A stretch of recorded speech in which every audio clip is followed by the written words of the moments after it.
and there is no question of any competence arises.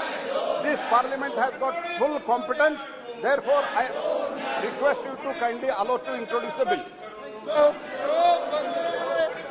प्रश्न है कि विधेयक को पुरस्कृत करने की अनुमति प्रदान की जाए।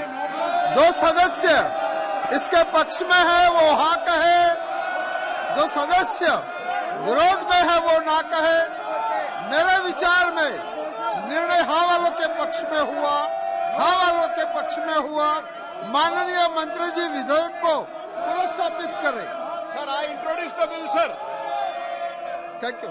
नियम 377 के अधीन सभा पटल पर रखे जाने वाले मामलों के संबंध में अध्यक्ष पीठ द्वारा की जाने वाली घोषणा, जिन माननीय सदस्यों को आज नियम 377 के अधीन मामलों को उठाने की अनुमति प्रदान की गई है, वे अपने मामलों के अनुमोदित पाठ को 20 मिनट के अंदर व्यक्तिगत रूप से सभा पटल पर रख दे।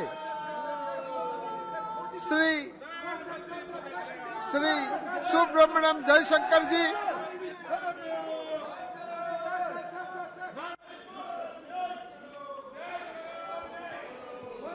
Sir,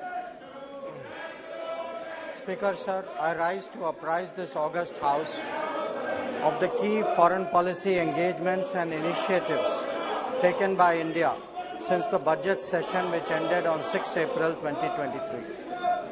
The period witnessed several crucial high-level diplomatic engagements, including interactions of the Honourable President, the Honourable Vice President and the Honourable Prime Minister with foreign counterparts in India and abroad. I myself visited a number of nations, as did our ministers of state, and we received many of our foreign colleagues here in India. Through these efforts at multiple levels, we were able to advance our national objectives and interests in a volatile and uncertain world. In terms of the diplomatic engagements of the Honourable President, she hosted the King of Cambodia from May 29 to 31 on his first state visit to India. This marked the celebrations of the 70th anniversary of the establishment of diplomatic relations between India and Cambodia. Honourable President was the chief guest of the celebrations commemorating the 150 years of arrival of Indians in Suriname in Latin America in June. She was conferred Suriname's highest distinction, the Grand Order of the Chain of the Yellow Star. Speaker, sir, I think this is a matter of pride for all Indians. Honourable President also visited Serbia in the same month. Honourable Vice President visited the United Kingdom on May 5 and 6 to attend the coronation ceremony of King Charles III. He interacted with various leaders, including the presidents of Germany, of Israel and Brazil. He also met Indian students and diaspora members. In June, Honourable Vice President engaged his counterparts in Zimbabwe and Gambia in New Delhi and received the Deputy Prime Minister of the DRC, Democratic Republic of Congo. During this period, Honourable Prime Minister visited 7 countries, and each of these visits, Speaker, sir, is notable and should be appreciated by all members of the House. Bilateral visits were made to Australia, to the United States, Egypt, France and UAE. Prime Minister participated in the Quad and the G7 meetings in Japan, and he co-chaired the 3rd FIPIC Summit in Papua New Guinea. He also hosted the Prime Minister of Nepal and the President of Sri Lanka in New Delhi. So, the official state visit to the United States of Prime Minister Narendra Modi from June 20 to 23 was only the second by an Indian Prime Minister. He was also accorded the rare privilege of addressing the joint session of the US Congress for the second time. He is the only Indian Prime Minister to have done it twice. In Washington, D.C., Prime Minister was given a formal state welcome at the White House. As a special gesture, the US government had invited nearly 8,000 members of the Indian diaspora to witness the arrival ceremony. Prime Minister held bilateral talks with the US President on June 22nd. President Biden hosted both a state dinner and a private dinner in honor of the Prime Minister at the White House. The Prime Minister interacted with CEOs of tech companies individually, as also in a round table that he and President Biden co-chaired. He invited them to strengthen the presence in India and their operations here. Prime Minister addressed young entrepreneurs and participated in a skill and innovation meeting along with the First Lady, Dr. Jill Biden. Sir, this was truly a path-breaking visit, and I would like to highlight the key outcomes which are reflected in the joint statement. They are: 1.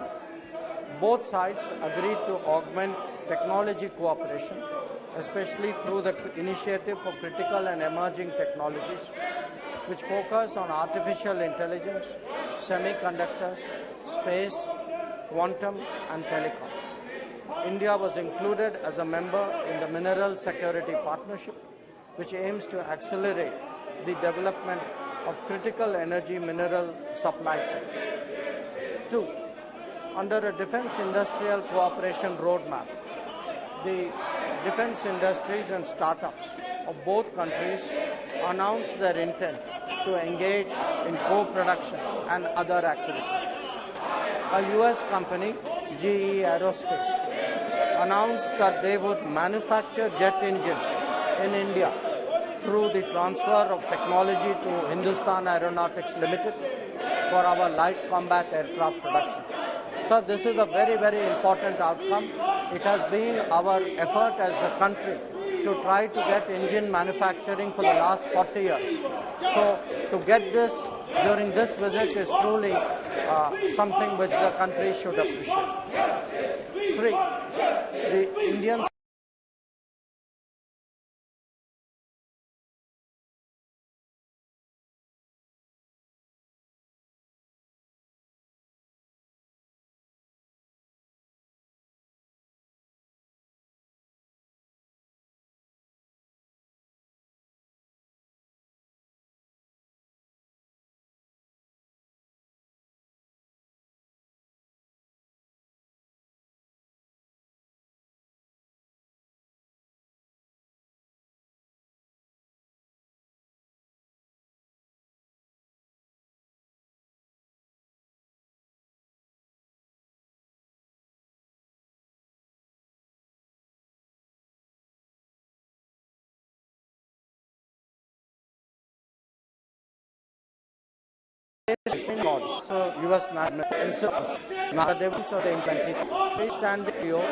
US again the country the American companies, very well-known companies, made announcements to build a semiconductor assembly and test facility in India and for training Indian engineers and workforce.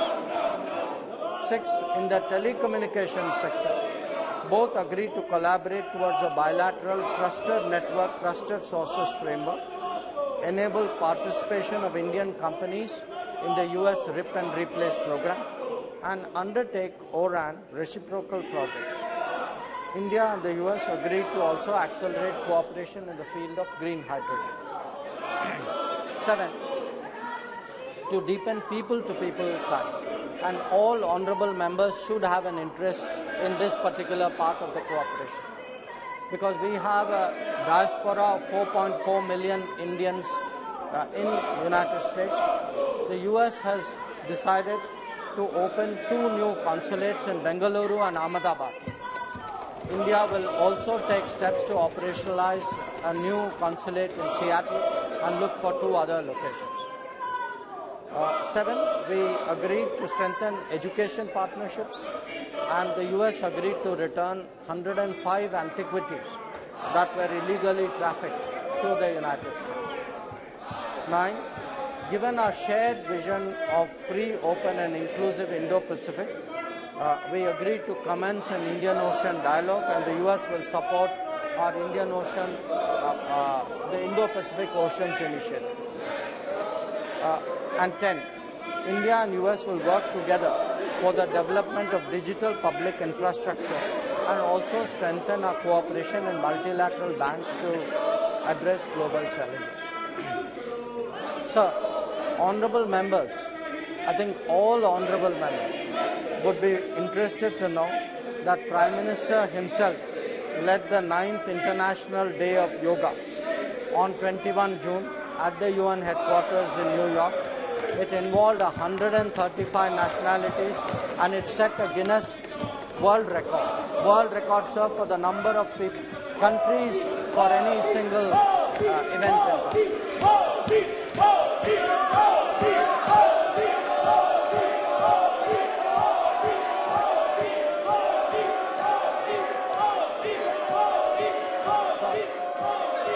मंत्री जी बोल रहे हैं।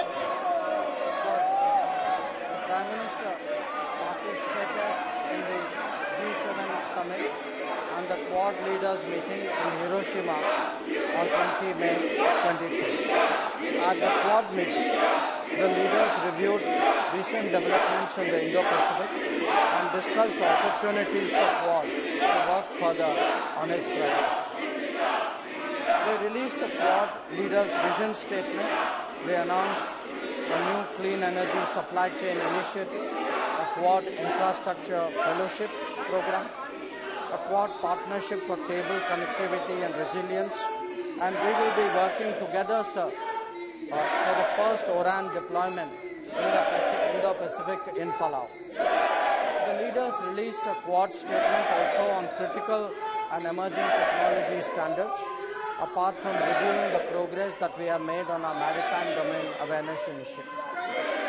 They launched a Quad investors network, and I am happy to inform the House that Prime Minister has invited all Quad leaders to India for the next summit in 2024. So, Prime Minister participated in the outreach summit of the G7. He held meetings with 14 presidents and prime ministers, as also the UN Secretary General. The details are there in my statement. With regard to his landmark visit to Australia, the Prime Minister held a meeting with his counterpart on May 24th, signing the Migration and Mobility Agreement there was one of the highlights of the visit. It shows the commitment of the Modi government to support students and explore the global workplace. During his stay, the Prime Minister interacted with a very wide array of public figures, participated in a business roundtable, and addressed the Indian community, sir. I think we all had the privilege of seeing it in person. Many of us watched it in this nation on our television screens. And definitely it was one of the most memorable visits made by any head of government to Australia. And I think many honourable members would recall the words with which Prime Minister Albanese greeted Prime Minister Modi, calling him the boss. So I wish to also add that during the visit, Prime Minister announced our intention to establish a new consulate in Brisbane, and this is something which we will be doing for the benefit of Indians abroad as well as for NRIs very, very soon. Sir, I would now like to say a few words about Prime Minister's visit to France. He was a guest of honor at the Bastille Day. The Bastille Day is the national day of France. It is like our January 26th. We had a tri-services military contingent from India, including the Punjab Regiment. Punjab Regiment, sir, has a great history in France. It helped to defend Paris during the First World War. And Prime Minister, sir, was given the rare honor of being conferred the Grand Cross of the Legion of Honor. This is France's highest civilian award. And Prime Minister Narendra Modi was the recipient of this award. He held meetings with the President, the Prime Minister, the heads of the two chambers of the Parliament, with CEOs of Indian and French companies, and we announced the setting up of a new consulate in Marseille. We also released a vision document about our strategic partnership that goes on till 2047. On his way back, Prime Minister visited the United Arab Emirates. In Abu Dhabi, he held talks with Sheikh Mohammed, the President of the UAE, and it resulted in three very important outcomes: the trade settlement in our national currencies, the interlinking of payments of central banks, and the establishment of a campus of IIT Delhi in Abu Dhabi. Prime Minister received the President-designate of COP28 because we will have a very notable role to play at that gathering. A month before this visit, sir, Honorable PM paid a state visit to Egypt. It was the first bilateral visit by an Indian Prime Minister in 26 years. He held talks with the President of Egypt, and we elevated our ties to a strategic partnership. We signed agreements in agriculture, in preservation of monuments, archaeological sites, in competition laws. We announced direct flights between Delhi and Cairo, and a center of excellence of IT in Cairo. In a special ceremony, sir, this should be a matter of great pride for all Indians, for all members of this House. Prime Minister was conferred the Order of the Nile, which is the highest state honor of Egypt. Another notable development, sir, during this period was the co-hosting of the third summit of the Pacific Islands Forum, jointly with Papua New Guinea on May 22nd. Prime Minister was received with great warmth, with great courtesy when he arrived in Papua New Guinea. And sir, I think all members would have seen how the Prime Minister of Papua New Guinea paid his personal respects to our Prime Minister in a manner in which so traditional in India. And I think it speaks great volumes today of India's standing, of Prime Minister's standing in the world. During his stay in Papua New Guinea, sir, Prime Minister was conferred the Grand Companion of the Order of Logohu by the Governor General of PNG, the Companion of the Order of Fiji by the Prime Minister of Fiji, and presented with Ebaka, which is a symbol of leadership and wisdom, by the President of Palau. Each of these gestures, sir, I think should be noted and appreciated by members, by all citizens of this country, because it collectively, it reflects well on all of us. On the outcomes of the FIPIC Summit, sir, I want to say that we launched the Sustainable Coastal and Ocean Research Institute in Suva, in Fiji, the Data Warehouse for Empowering Pacific Island Countries, which will host geospatial data. This will be in Papua New Guinea. And we announced a range of health, IT, education, and public delivery initiatives, from a 100-bed hospital in Fiji to an IT center, to Jaipur foot camps, to sea ambulances. So our development partnership today is something which is making a very deep impact among the countries of this region. For the first time, sir, after we joined the SCO, we hosted the meeting of the Council of the Heads of State. It was done by the Prime Minister on 4th July in a virtual format. They adopted the New Delhi Declaration and 2 joint statements on countering radicalization and cooperation in digital transformation. I would like to inform you, sir, that during our presidency, we hosted 15 ministerial visits, over 130 institutional meetings. With the focus, the theme for us was secure, which was an acronym that signifies our priorities. I would now like to talk, sir, about our neighborhood. Engagements with immediate neighbors have been prioritized after the Modi government came into office in 2014. 2 prominent visits were those of the Prime Minister of Nepal and the President of Sri Lanka. Prime Minister of Nepal paid his visit from May 31 to 3 June.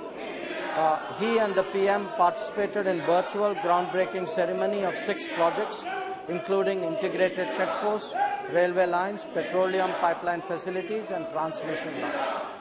They witnessed the handing over of the Kurtha-Bijalpur section of the railway line. I know many members would have an interest in that. And they reached understandings on electricity imports from Nepal and on sale to Bangladesh through India. We have also committed to expand the border petroleum pipeline infrastructure. Where the President of Sri Lanka was concerned, this was his first visit to India in his present capacity. He had a very good discussion with our Prime Minister, and we covered all aspects of connectivity from maritime, air and energy to financial and people-to-people. We signed agreements on development projects in Trincomalee district on animal husbandry, renewable energy and UPI interface. Prime Minister, sir, raised issues related to the Tamil community in Sri Lanka, and I hope, sir, that the members of Parliament with interest in this special subject should listen to this. That he reiterated the need to fulfill the aspirations of Tamils. He underlined the importance of implementing the 13th Amendment and conducting provincial council elections. He also took up the issue of Indian fishermen. And sir, you are aware that this is an issue which is frequently raised in this house also. And he requested the Sri Lankans to approach it on a humanitarian basis. May I, sir, touch briefly on the subject of the G20? I would like to assure you that it is advancing. The pressing issues facing humanity are being highlighted. We are focusing on Mission Life, on the popularization of millets, on a human-centric approach to climate action and development, as well as on use of technology to transform lives. We have had a number of ministerial meetings of the G20, sir, across India, including the development ministers meeting in Varanasi, in Hyderabad, in Goa, in Pune, in Gandhinagar, in Goa and in Chennai. So we are realizing our intent to make India's presidency a truly national endeavor and showcase India to the world.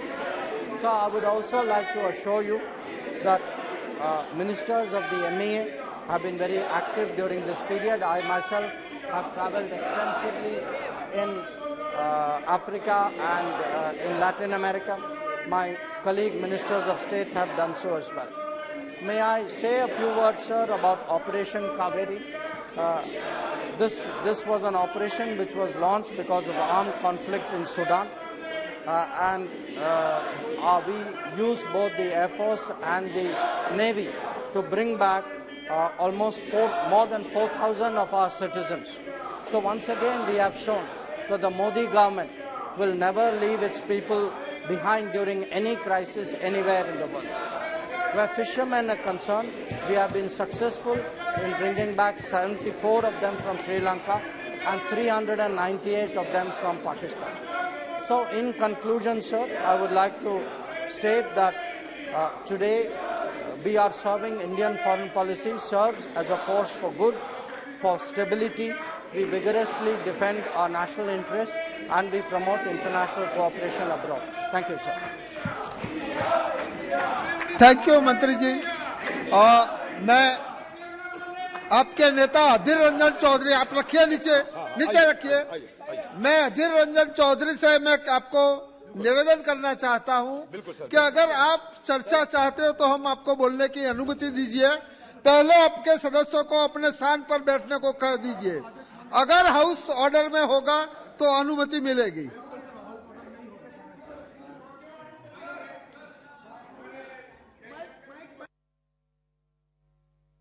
ये व्यवहार नहीं चलेगा। जब हमारे विदेश मंत्री इतना देश के लिए और विश्व के लिए एक संदेश दे रहे थे, उस समय जो इन्होंने किया, अब हम भी अधीर रंजन चौधरी को बोलने नहीं देंगे, कोई बोलने नहीं देंगे।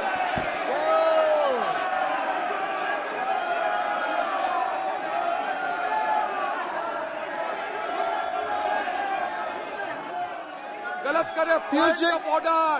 अधीर रंजन ये पॉइंट ऑफ ऑर्डर करना चाहते हैं। Sir, in the year 1978, 10 मई को इस सदन में विपक्ष के नेता स्टीफन साहब मोरारजी देसाई के खिलाफ अविश्वास प्रस्ताव लाए थे और जिस दिन अविश्वास प्रस्ताव लाए थे, सर मैं कहना चाहता हूं, इन लोगों ने अविश्वास प्रस्ताव नोटिस दिया है। ये प्रस्ताव स्पीकर के संज्ञान में है और 10 दिन का समय है और 10 दिन के समय में स्पीकर जब भी डिसाइड करेगा, सरकार तैयार है। सरकार कोई भागने, हमारे पास पूरा नंबर है और देश के जनता हमारे ऊपर, मोदी जी के ऊपर पूरा विश्वास कर रहे हैं। इन लोगों के ऊपर विश्वास नहीं है। एक काला कपड़ा क्यों पहन के आया? इतने दिन 60 साल तक बहुत बहुत धन्यवाद किया, बहुत बहुत धन्यवाद पहन के आया है, बहुत बहुत कारनामा नहीं बहुत बहुत धन्यवाद। जन विश्वास उपबंधों का संशोधन विधेयक 2023, श्री राजेंद्र अग्रवाल जी। नमस्कार सभापति महोदय, मैं आज की कार्यसूची में मेरे नाम के सन्मुख यथा सूचीबद्ध ग्रामीण विकास एवं पंचायती राज संबंधी स्थायी समिति का 32वां, 33वां, 34वां और 35वां प्रतिवेदन हिंदी और अंग्रेजी और संस्करण में प्रस्तुत करती हूँ। नंबर 11 श्रीमती रमा देवी जी।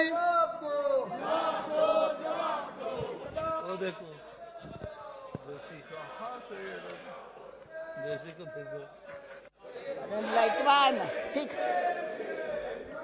सभापति महोदय, मैं आज की कार्यसूची में मेरे नाम के सामने क्रम संख्या 11 पर यथा सूचीबद्ध सामाजिक न्याय और अधिकारिता संबंधी अस्थायी समिति का 48वां, 49वां और 50वां प्रतिवेदन हिंदी और अंग्रेजी संस्करण प्रस्तुत करती हूँ जी। धन्यवाद। 12 Shri VK Singh ji.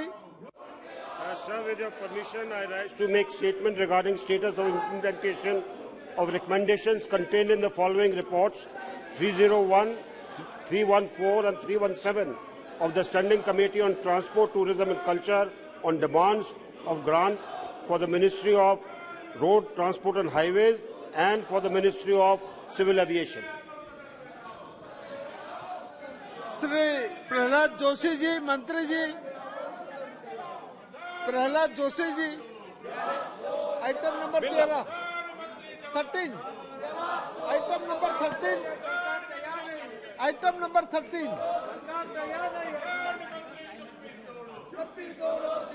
Sir, I rise to introduce the bill. Sir, I rise to move that bill to amend the Offshore Areas Mineral Development Regulation Act 2002 be taken into consideration. Shri Ritesh Pandey ji. Sir, इस बिल के इंट्रोडक्शन का मैं विरोध इसलिए कर रहा हूं, rules और रेगुलेशन 72 के अंतर्गत, क्योंकि इसमें जो सेंट्रल गवर्नमेंट है आर्टिकल 21 के अंतर्गत 51 AG को लेकर के इसको देखने की जरूरत है, जिसके अंदर हमारे राष्ट्रीय प्राकृतिक संपदाओं का जो माइनिंग होगा, खास तौर से सी माइनिंग होगी, वो हमारे जो देश का जो रिसोर्सेज है, जो एनवायरनमेंट है, उसको पूरी तरह से ध्वस्त करने का कार्य करेगा। और ये आर्टिकल 21 का पूरी तरह से एक उल्लंघन है और उसी के साथ साथ 51 श्री मनीष तिवारी जी उसके तहत इसका उल्लंघन है। धन्यवाद।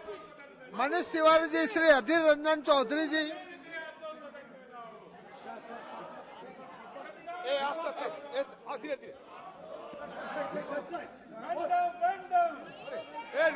रुको चौधरी जी। सर प्लीज, सर मैं बड़ा आभारी हूं सर कि आप मुझे बोलने का मौका दिए हैं सर। सर बात यह है कि सारे सदन जानते हैं आप। नहीं, वो कोई बात नहीं। आप इस बिल पर क्या कहना चाहते हैं? सर ये नो कॉन्फिडेंस, आपकी आपत्ति क्या है वो बताओ। नो कॉन्फिडेंस मोशन हम लोग दे चुके हैं सर। नहीं, वो हो चुके हैं। और ये श्री स्वागत रॉय जी। स्वागत रॉय जी। बारे में चर्चा होना चाहिए, प्रधानमंत्री को आना चाहिए। Sir Manipur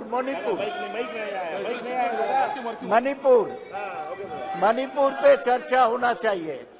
Sir, it is a fact and clear legal position that introduction bill can be only opposed under rule 72 on the legislative competence.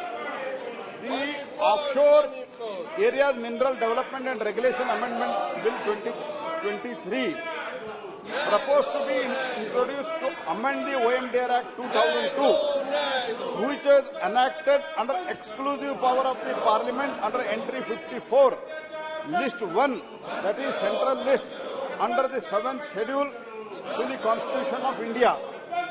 The entry states that regulation of mines and mineral development, to the extent which such regulation and development under the control of the Union is declared by the Parliament by a law to be expedient in the public interest. Further, Article 297 of the Constitution of India vests all the minerals in the offshore area in the Union. The states have no right over the minerals in the offshore areas, and there is no question of legislative competence. मैं ये भी कहना चाहता हूं कि पहले इनके कालखंड में अलॉटमेंट के रूट से इन्होंने अलॉटमेंट के route first come first serve discretion route से देता था। हम लोग इसका जब इन लोगों ने अलॉट किया, बाद में इसमें सीबीआई इंक्वायरी हो गया, इलीगल के कारण सीबीआई इंक्वायरी हो गया, चार्जशीट हो गया, सब कुछ हो गया। Now we are trying to clear make the very transparent system of only through auction. This is the only thing we are bringing, and there is no question of any competence arises. This Parliament has got full competence. Therefore, I request you to kindly allow to introduce the bill.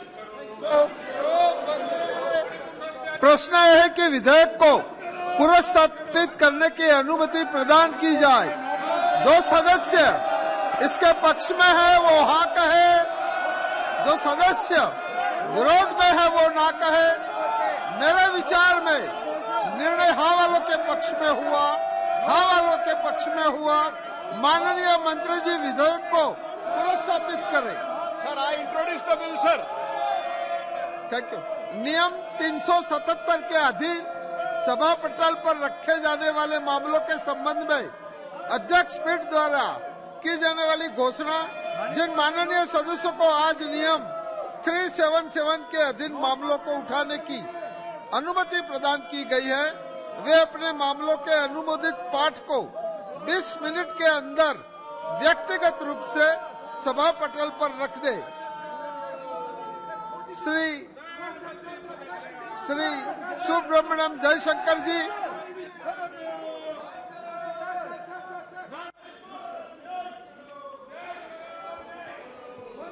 Sir,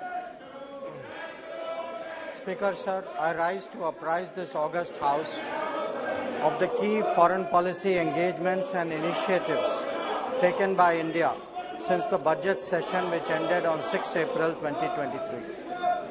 The period witnessed several crucial high-level diplomatic engagements, including interactions of the Honorable President, the Honorable Vice President, and the Honorable Prime Minister with foreign counterparts in India and abroad.